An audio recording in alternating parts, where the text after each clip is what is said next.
Assalomu alaykum aziz qarindoshlar.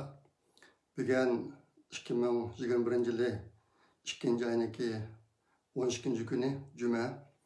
Sizlarga noziraqcha ma'lumot berib qo'yib chiqishim. Bu haftadagi eng chong xabar hozir Amerikaningki burunqi prezidenti Trumpni jazolash haqida senatda hozir ishlar elib berilyotidi. Bu boshlang'ili bir qancha kun bo'ldi. Bu ishlardan sizlarning xabaringlarda bor. Bu bir 5 kunda davomlashadi ekan jami. Başta bu boshqa tugmadi bu bugun juma kuni bugun davomlashyotidi. Hozirgi parazda mana oldimizdagi dushanba kuni 15-sila tugishi mumkin degan gaplarni angladim men. Shu kuni tugishi mumkin deb. Bu qadimki bu ishda birinchi qilgan ish senatniki, birinchi qilgan ish Kengash palatasiniki. Trumpni shundoq jazolash Amerikaniki asosiy qonuniga uyg'unmi, uyg'un emasmi degan masala ustida bilat tashlash bo'ldi. Endi buni inglizcha impeachment deydi. Impeachment degan gapniki inglizcha lug'atdagi ma'nosi bir odamniki o'tkazgan xatolik uchun u odamni jazolash degan ma'nosi bor ekan. Shunga Amerikaniki asosiy qonunda ishlatgan so'z impeachment degan so'z ekan. Bu qandaq prezidentlik huquqidan evitish degan gap emas ekan bu. O'tkazgan xatoligi uchun jazolash degan gap ekan. Boshqa boshqa buni ikki xil tushunish mumkinki. Agar prezident bo'layotgan odam ustida yapirilsa bu ish u odamga qo'llanilgan jazo u odamniki prezidentlik huquqini ilib tashlash bo'lishi mumkin ekan. Endi Trump o'xshash prezidentlikdan chiqib bo'lgan odamga bo'lsa, uniki bundan keyingi siyosiy huquq ishlariga qatnashishniki oldin to'sash uchun mustabir jazoda qo'llansa bo'ladi ekan endi. Senatlarda birinchi kunisi, chorshanba kunisi bu deyman. Bilat tashlash epadi, bu yerda jami 100 odam bor, xabarlarda bor. Bu 100 odamniki 100 Kengash palatasiniki a'zosiniki 48'i demokratchilar, ikkisi mustaqil partiyaniki odamlar ekan. Lekin bu bilat tashlash ishiga kelgan chog'da bu ikki odam o'zini demokratchi deb hisoblaydi ekan. Demokratchilar qatorida bilat tashlaydi ekan bular.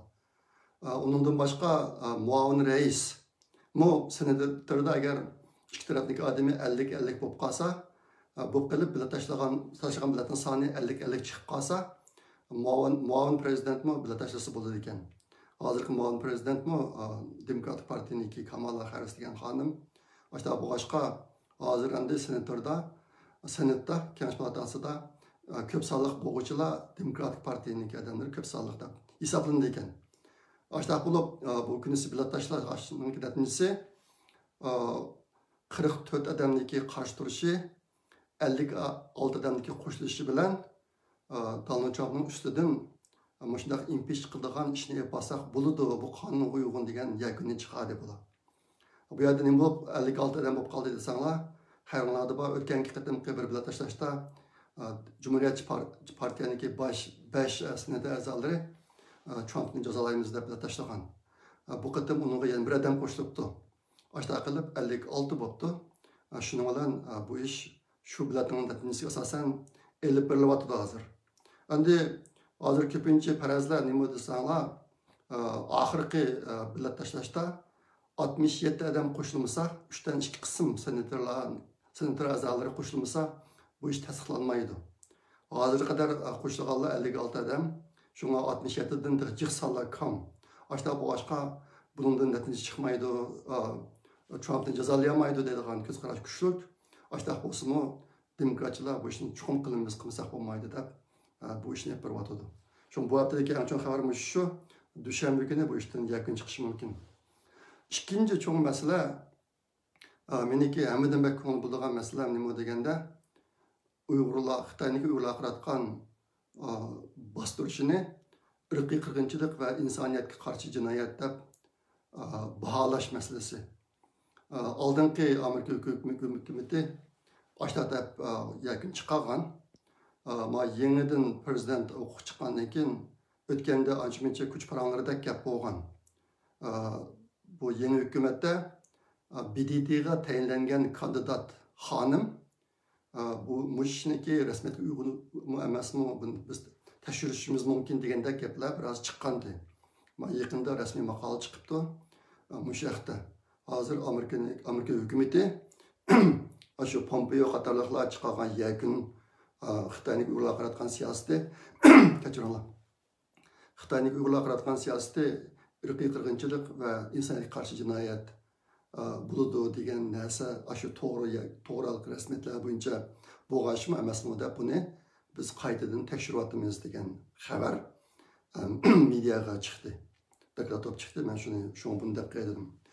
Endi meniki ansirab kelayotgan ishlarim shuda oldingi Amerika hukumati qilgan ishlar oxirga yenib ketmasa bo'ldi dedi. Hozir shu ishlar biroz boshlanyapti. Ansirgan ishlar aslida bunda salbiy xabarlarni sizlarga demaydi deb o'ylagan. Ammo hozir demay desam bu pek muhim. Chet eldagi Uyg'urlar o'ziniki taqdir bilan munosabatlik hamma ishlarni to'liq tushunib bilishi kerak.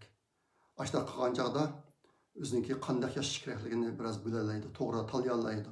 Ashta boshqa bu garchi salbiy narsalar bo'lsa-mu, sizlarga yana bir qatim tushuntirib qo'yay dedim. Bu haftadagi 3-chi cho'ng xabar tunugun Amerikaniki vaqti juma kuni 11-slar Biden Xi Jinpingga telefon qildi. Bu yerda bizning eng diqqat qiladigan narsamiz buning vaqti. Qislan Amerikaniki 11-slar, Xitoy davlatida 12-slar bo'lib, Xitoyning Chag'an bayrami bo'ladi. Mana shu aytganchaqda Biden Xi Jinpingga Chag'an bayramidagi arpsida telefon qildi. Bu yerda ikki narsa bor. Biz diqqat qiladigan. Uning birisi hozir ko'p qarindoshlar bu qatim Biden Uyg'urlar masalasini tilga oldi. Shu telefonda da nihoyat xushal bo'lyapti. O'sha ishlar bo'ldimi desangiz bo'ldi. Men sizlarga aynan o'qib beray shu Bidenniki nima deganligini. Biden Beijingdagi iqtisodiy sohada olib borayotgan adolatsizlik ish faoliyatlariga ko'ngil bo'ladi yoki uni ayblaydi. Nimadagi Hong Kongdagi bostirishga ko'ngil bo'ladi. Xinjiangdagi kishilik huquq ahvoliga, kishilik huquq tafsirlashiga ko'ngil bo'ladi va to'xtamay olib borayotgan harbiy jihatga kengaymichilik ve Tayvan işleriga ko'ngil bo'ladi. Mana ishlarga ko'ngil bo'lamiz biz. Underscore debdi. Mana o'tirib qo'ydi degandek. Mana masalani o'tirib qo'ydi. Mana bu yerda Xinjiangdagi kishilik huquq dastandichligi degan gap bor. Buni Biden tilga olibdi mana telefonda. Shunga bu biz uchun biroz payliq omil endi. Trump undaq deb baxmagan hozir qadar o'zi bevosita. Garchi uniki qo'l ostidagi odamlar intayin kuchli Uyg'urlar uchun nurg'un ish yapgan bo'lsa-mu, Trumpning o'zi mundaq masala o'tirib qo'yib baxmagan. Lekin bu yerda meni andish solgan ish bu qatimki telefon 2 soatdek davomlashibdi. Siz qanday odamga 2 soat telefon qilasiz? Intayin o'shkurdi qadamingizmi yoki intayin yoshkurdi qadamingizmi? 2 soat ichida Uyg'urlar masalasiga oid qilingan gapmi shu. Xinjiangdagi kishilik huquq dafsandichiligini o'tirib qo'ydi deydi. Aşınçılık. Ashta boshqa bu yerda mush bir masala orqali hamkin umumiy manzilni ko'rib olgan bo'ladi. Yeni Amerika hukumati qayerga qarab ketyapti degan masalada. Shunga bu ish meniki alayda diqqatimni tortdi. Sizlarga shuncha gap qilay. 4-chi cho'ng xabar Amerikaniki Pentagon davlat mudofaa ministerligi bir maxsus alayda vazifa guruhi tashkillab Xitoyniki Amerika va dunyo tashqiga bo'lgan tahdid haqida tekshirish olib berishni o'rlashtirdi. Bu shu gapda bo'lgan ish. Bu yaxshi ish endi.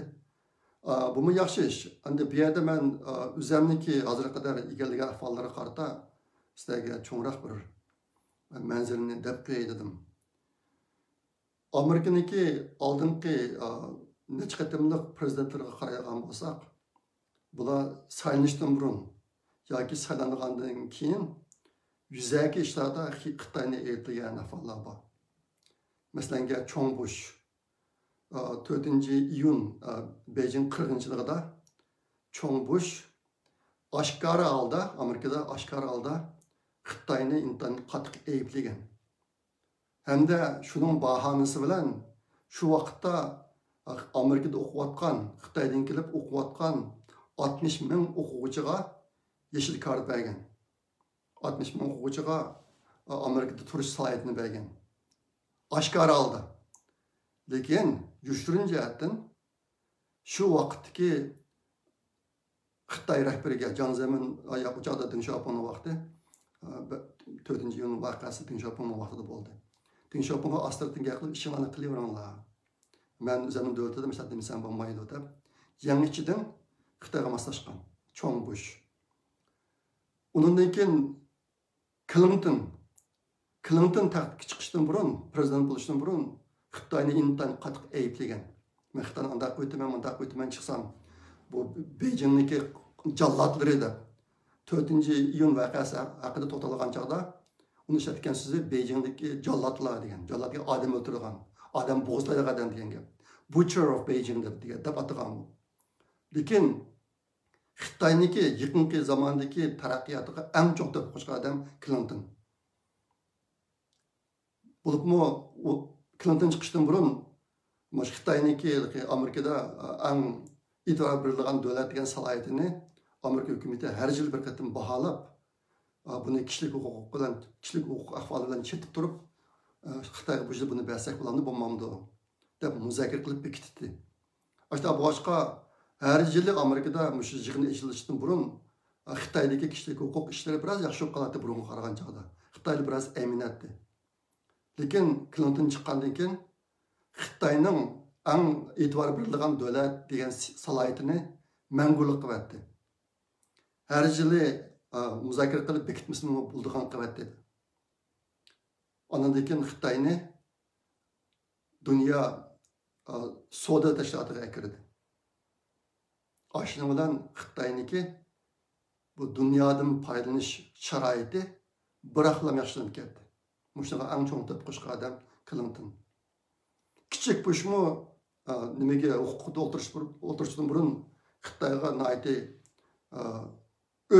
birisi deb ko'rsatgan o'zini. Keyin huquq o'tirib 11-sentabr voqeasi bo'lgandan keyin terrorga qarshi turish ishida Xitoy bilan hamkorlashmasak bo'lmaydi deb burungi qilgan va'dalarini hech qanday amal qilmay, endi Xitoy bilan yaxshi o'tdi. Amaliyotda Uyg'urlarniki eng qattiq Uyg'urlar eng qattiq bostirilgan vaqtida kichik Bush prezidenti Amerikaniki. Uyg'urlarga terrorist degan qalpoqni kiydi. Ashta bo'lib ketdi. Meniki bu yerda deb qo'ymoqchi bo'lganim, Amerikada prezident bo'lgan odamlar saylanishdan burun har xil va'dalarni beradi. Lekin hozirga qadar Amerikaning tarixida o'tgan prezidentlar ichida o'zining va'dasida eng yaxshi turgan kishi Trump deb hisoblanyapti. Men ko'rganman va'dani. Trump o'ziniki va'dasiga eng ko'p amal qilgan, o'ziniki va'dasini eng ko'p ishga oshirgan odamdir. Qolganlar saylanishdan burun bir xil gap qilib, chiqqandan keyin bir xil gap qildi. Hozirgi yangi hukumat, Amerikaniki yangi hukumatniki qatnashishi qanday bo'lyapti desanglar, harbiy jihatdan Xitoyga qattiq turyapti bular. Lekin qolgan jihatdan unday emas. Masalan, yana bir qancha ishlarni gapiraman hozir. Qolgan jihat unday emas. Buning sababi nima desanglar, Amerikalar Xitoyniki urushib qilish ehtimolligi intayin tuvan harbiy jihatdan. Gerçi hozir Tayvan bo'g'izida Xitoylar har xil popozlarni qilib, davlatlarni silib, ashtalarni qotgan bo'lsa-mu, lekin u yerda urush portlab qilish ehtimolligi intayin tuvan. Ashta boshqa bu qilish ehtimolligi tuvan bu ishda qancha vaqirab yiqsangiz bo'laveradi. Amaliyot ta'sir ko'rsatmaydi. Lekin Xitoyni cheklash jihatda eng muhim rol o'ynaydigan narsa qolgan narsalardir. Siyosiy, iqtisod, qatorliq boshqa sohalardir. Harbiy sohada emas. Qattiq kuch emas, yumshoq kuchdir. Harbiy kuch degan qattiq kuch bu. Iqtisodiy kuch, siyosiy kuch bo'la qolganlari yumshoq kuch kiradi. Yumshoq kuch sohasidagi ishlar pek muhimdir. Xitoyni cheklash, Xitoyniki kompartiya hokimiyatiniki ag'darilishini vujudga chiqarish jihatda qolganlari pek muhimdir. Lekin bu jihatda yeni hükümet umumyüzlük halda Obama devriga qaytyapti hozir. Yeni kabinetga tayinlangan kishilarniki 60% Obama vaqtida tutqanlar ekan. 60%. Shunga hozirgi Amerikaning yangi hukumatini Obama hukumatiniki davomi deb qarayotdi kishilar. Shunga bu umumiy manzara. Meniki bu umumiy manzaralarni deyishimda sabab bor. Uyg'urlarning taqdiri qanday bo'ldi? Bizga tak yaqin qadar Amerika intayin bir zo'r yordam kuch bo'lib turgan. Bundan keyin qanday bo'ldi Uyg'urlarning ishi? Biz qanday qilishimiz kerak?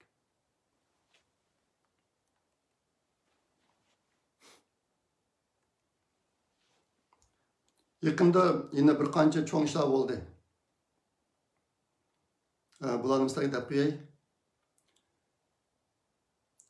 24-yillar birinchi ayniki Xitoy Tayvan bo'g'izida ko'p aeroplanlarni uchirib, Tayvanni tartib silib, ashtax bir ishlarni qildi bular. Popoza qilib. Ammo 26-yillar Biden bir ishni qildi. U nima desanglar?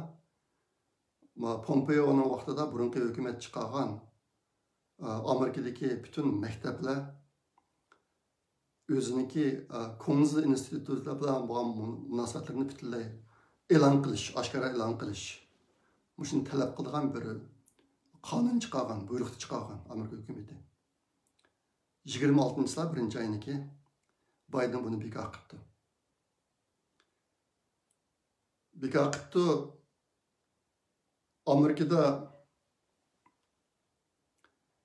shu Kunzi instituti orqali dars o'tadigan boshlang'ich, o'rta, to'liq o'rta maktablardan 500 danasi bor ekan. 500 maktab Amerikadagi boshlang'ich, o'rta va to'liq o'rta maktab. Kunzi institutiniki darslarini oldi ekan. Ondan keyin 65 oliy maktabda Kunzi instituti bor ekan Amerikada. Bularning hammasini Pompeo cheklagan etkandi. Hemen tozlaymiz da. Birincisi Kunzi institutini tozlaymiz, ikkinchisi shu Kunzi institutiniki ta'sirga uchrayotgan maktablarning hammasi Kunzi institutilar qanday munosabati bor oshkorlash kerak. Hemen e'lon qilish kerak. Bizga bilish kerak deb shuni e'lon qilgan. Birinchi ayning 26-kuni Biden buni to'xtatibdi. To'xtatibdi, ammo buni e'lon qilmabdi hech kimga. Bu da 2 kun oldida pash oldu. Demokratlarning ichida bir pash qildi. Endi o'tirib chiqdi bu gaplar. Belki intay aniqlashtirma nima deganda 24-yillar Xitoy Tayvan bo'g'izida shunaqa cho'ng paraganchilarni olib beribdi, 26-yillar mana ish bo'ldi. Mana lekin bu ish e'lon qilinmabdi. Birinchi ayniki 25-kuni bir xalqaro yig'in bo'ldi.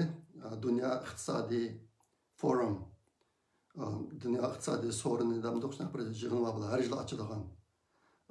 Bu yig'inni bu yil video orqali ochibdi. Bu yig'inda Xi Jinping gap qildi.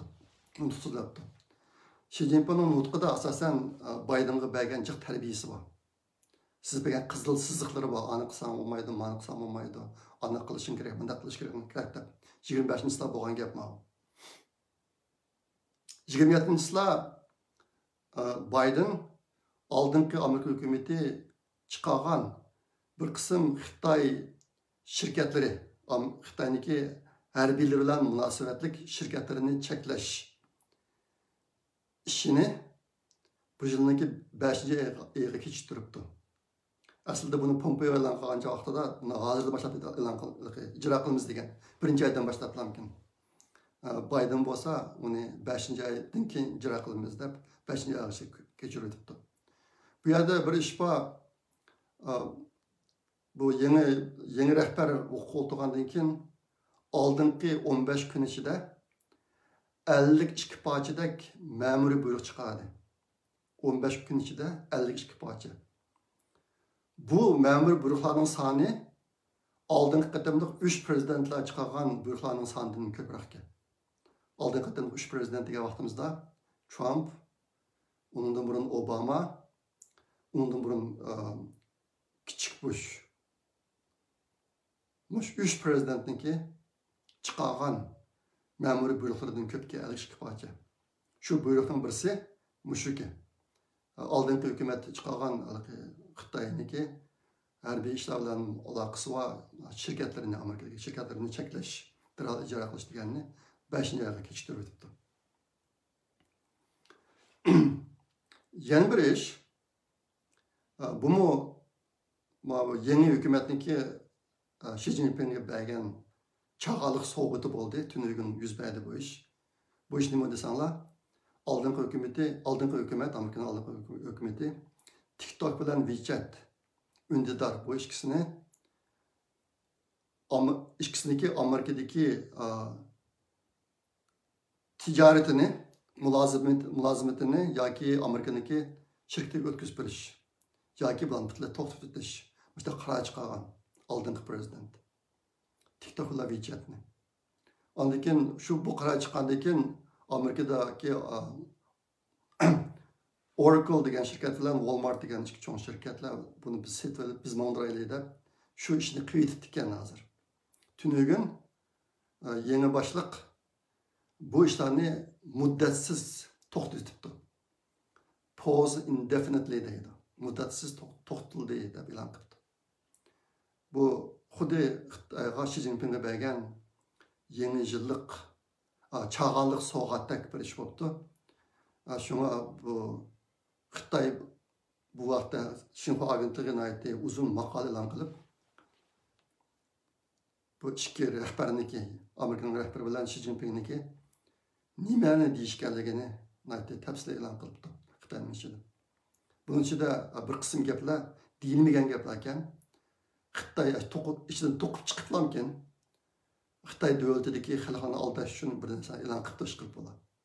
Shu mashtaq bir cho'ng ishmi bo'ldi dedim. 6-cı cho'ng xabar bu haftadagi xalqaro salomatlik tashkiloti, adliya tashkiloti demdik. Shu tashkilotning bir guruh odam Xitoyga berib tekshirish yapadi. Ammo bu tekshirish yapadi degan bilan hech qanday tekshirish yapolmay. Bu odamlarni asosan Xitoylar o'zlari tanlab, Xitoyga bordigan. Tanlab o'shaga berib bir yolg'ondan tekshirganda qilib yakun chiqadi. Bu Xitoy virusi Xitoy Wuhandagi tajribaxonadan chiqqan emas degan bir yakun chiqadi. Mushu atrofning ichidagi eng yuqori nüfuzli texniklik odam ashu ta hozir qadar Xitoyniki Wuhandagi P4 degan tajribaxonasida Xitoylar bilan hamkorlashib kelgan odam. Bilim maqolalar qilgan. Bu tekshirishdan burunlamkin bu qatimki virus Xitoyniki Wuhan tajribaxonasidan chiqqan emas deb maqolalar qilgan odam. Mush odamni eng yuqori nüfuzli texniklik xodim qilib opiribdi u yerga. Opirib asosan ziyofat o'ynab bu yakun chiqib e'lon qilyapti bular. Unda yo'q, bu Xitoy virusi Wuhanlik tajribaxonadan chiqqan emas deb. Buniki bu nimadan darak berdi desanglar? Agar Xitoyga bu qatimki dunyoga tarqalgan virus Wuhandan chiqqan, buni Xitoy qo'yib bergan sirtqa degan jinoyat ortilsa, Amerika ve başka nurgun devletler Xitoydan iqtisodiy to'lam talab qilaydi. Amerika işte qilmoqchi bo'lgan. Burungi Amerika hukumati qayta bu gapni deb kelgan. Bu Xitoy virusi Xitoydan kelgan deb. Ammo yangi hukumatning aslida bir damdalamkin deb bugun 12 kechasiga shunaqda 22 kun bo'ldi. Yangi hukumat chiqdi. Endi bu ishni Xitoydan chiqqan emas degan yakunni e'lon qildi bular.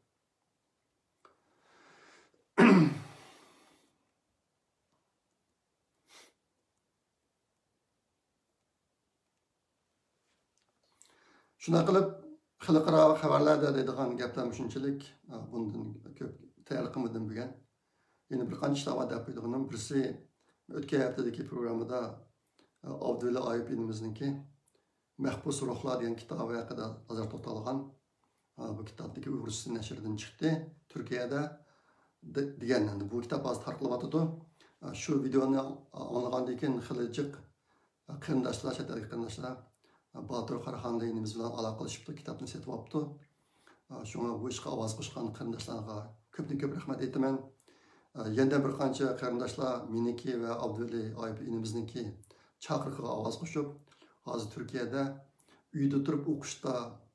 muvafiq uskuni yo'q, masalan, kompyuter yo'q, kompyuter asboblari yo'q, qiynayotgan o'quvchilarga yordam qilish.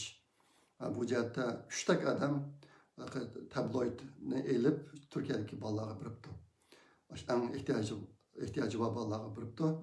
Bu narsa qo'lga tegib, bu ishlar yaxshi bo'lyotdi. Bugun sizlarga deb qo'yadigan yana bir gapim, bu kitob Amerikaga kelyotdi hozir.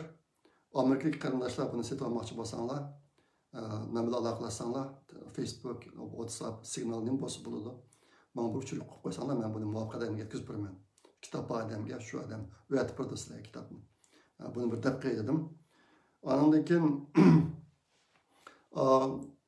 men izchil turda deb kelyapman. Chet eldagi Uyg'urlarniki bundan keyingi eng muhim ig'ir vazifasidan birisi Uyg'urlikni chet elga salib qilish.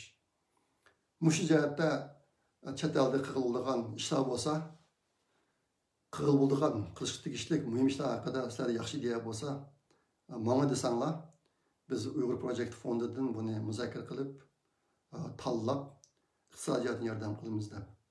Yaqinda bir qarindoshimiz, bir singlimiz aloqalashdi men bilan. Bu singlimiz balalar hikoyasi yozib ekan. Shu boshlang'ichniki bolalarga muvofiq keladigan bolalar hikoyasi yozibdi. Buni bolalar rasmli kitob qilib chiqarish orzusi bor ekan. Lekin rasmsiz o'zining qo'ldan kelmaydi ekan. Hozir hikoyalar xil tayyor bo'lib qolibdi. Shunga shu rasmsiz jihatda qobiliyati va mushtaq ishni qilishni xohlaydigan qarindoshlar bo'lsa, men bilan aloqalashsanglar, men sizlarni munosabatli kishilar bilan tanishtirib qo'yaman. Lekin bu ishni qilib boqqan bo'lsak. Endi qilib boqmoqchilik belgilanmaydi. Shunga dastlabda kitobdan bir narsani tayyorlab, uni nashr qildirib, taqib qilib boqsak, unumi qanday bo'ladi? Shuni qarab turib, uni keyin qaysi darajada kengaytira olamiz degan narsalarni o'ylashsak bo'ladi. Hatto bo'lsa, kartun film ishlasak, Uyg'urcha, Uyg'ur bolalar uchun muhim ish bo'lar. Chet elda Uyg'urni salib qilish uchun shu buni o'ylab boqqan bo'lsanglar. Lekin yana bir gap deb qo'ydim. Men burun sizlarga azroq degandim, yana bir eskartib qo'yay. Mana bu Sean Robertsning kitobi Uyg'urlarga qarshi urush degan kitobi. Bu kitobni Uyg'ur Project fondidan hozir odamlashtirib tarjima qilyapmiz Uyg'urchaga. Buni Uyg'urcha nashr qildirmoqchi. Nashriyatlarniki rusni bo'ldik. Ular bek qattiq kontrol qildi ekan, buni xohlagancha tarjima qilib e'lon qilishga unamaydi ekan. Shunga biz butun rasmiyatlarni o'tdik buniki. Shunga boshqa ishlarni tarjima qilishni o'ylashayotgan chet ellik qarindoshlar uni qilsanglar bo'ldi. Bu narsalar o'zi chiqadi. Bu vaqtda bizniki Uyg'ur axborot markaziniki keyingi haftalik videosida texnik tafsil tushirib beriladi. Hozir shuncha deb qo'y, ba'zi qarindoshlar buni tarjima qilsa bo'larmikin deb bir guruh tuzib boshqa qilib men bilan aloqalashib ekan. Men bu gapni deb qo'ydim. Isrofchilik bo'lmasin, buni qayta qilishning hojati yo'q. Uning ustiga qonuniy rasmiyatlar o'talmasa, kim kitobdan nashr qila olmaydi. Bu ishlarni biz qildik, shu bu ishni sizlarga deb qo'y. Endi eng oxirida xalqaro xabar Uyg'urlar masalasi bilan munosabat yo'q yamirish bor, NASAning ishini deb qo'yman. Kelar haftaniki payshanba kuni 18-slar. 18-slar Mars 2020 degan olam Marsni tekshirish mashinasi Marsga qo'nadi. Bu mashina o'tgan yil 7-oyning 30-kuni Mars qarab mangan. NASAdan mangdigan buni. 7-oyning 30-kuni, mush ayning 18-kuni Marsga yetib bordi ekan. Ashundaqda 8,5 oydak vaqt ketibdi Marsga berish uchun. Mushu 18-slar buni bir cho'ng xabar bo'ladi, butun dunyo bo'yicha onlaynlar masalaga oldin Allah deb qo'y. Bu mashinaki vazifasi desanglar, mushu Marsdagi qadimiy hayotlikning izlarini tekshirish. Bu bir vazifasi va ikkinchisi Marsning ustidagi bir qism tosh to'plarniki sample deymiz, endi nusxalarini yig'ish. Bu mashina uni yig'idi, albatta uniki shartlari bor. Alayda qiymati va narsalarni yig'idi. Undan keyin NASAdan keyin yana boshqa mashinalarni chiqarib, u tosh to'plarniki nusxasini yer shariga qaytarib kelish plani bor. Maqsadinki mashina qaytib kelmaydi. Lekin bular yig'idi, buni qaytarib kelishni keyin Mars chiqadigan mashina qiladi. Kechiringlar. Bu nima bo'ldi uqmayman, bizniki internet uzilib qolib, video to'xtab qoldi. Şunun davamını qısqacha deb qo'yay. Marsni tashuvchi orqali yer shariniki bundan keyingi taqdirini tushungili bo'ladi. Ashta boshqa NASA'dan nihoyatda kuchab Marsni tekshiryotidi. Buning ahamiyati ashada. Shuni qisqacha deb qo'yay sizlarga. Bunu demsə, axır üzlük ketib qaldı, keçirinlər.